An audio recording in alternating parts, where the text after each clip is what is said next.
trial for actor Jonathan Majors, and the jury returned a mixed verdict, but found Majors guilty of assaulting and harassing his then-girlfriend, Grace Jabari. The attack, which happened in the back of an SUV in Chelsea last March, was caught on surveillance video and shown to jurors by prosecutors.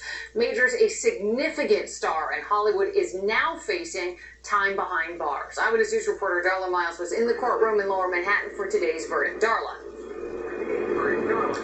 Well, Liz, jurors really split hairs on this verdict. There were 2 misdemeanor counts of assault and 2 misdemeanor counts of harassment they had to consider. Ultimately, they decided that Majors was not intentional when he got into a scuffle in the backseat of the SUV with his ex-girlfriend, Grace Jabari, and that he did not intentionally harass her. However, they did find he was reckless when they got outside of the SUV, and that is why he was found guilty of 1 count of assault and of harassment.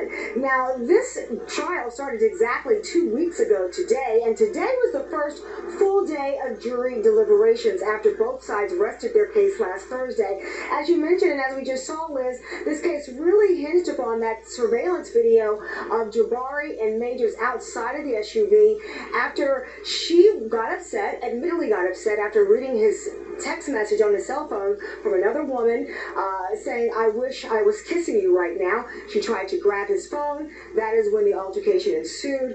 Both got out of the car. Majors then tried to put Jabari back in the car twice, and then he ran off. Now, prosecutors showed pictures of Jabari's injuries. They showed a bruising on her neck and on her finger and a cut behind her ear. But all the while, Major's attorneys painted Jabari as the aggressor in this entire situation, but Majors ultimately did not testify on his own behalf.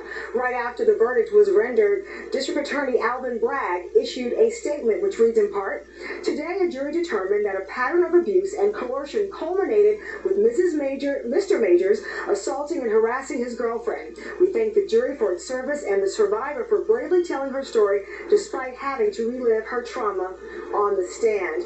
Right now, we're still waiting for Majors and his attorney to leave the courtroom. He may have already done so. They're right down the street behind me. He will be back in court on February 6th for sentencing. As you mentioned, Liz, this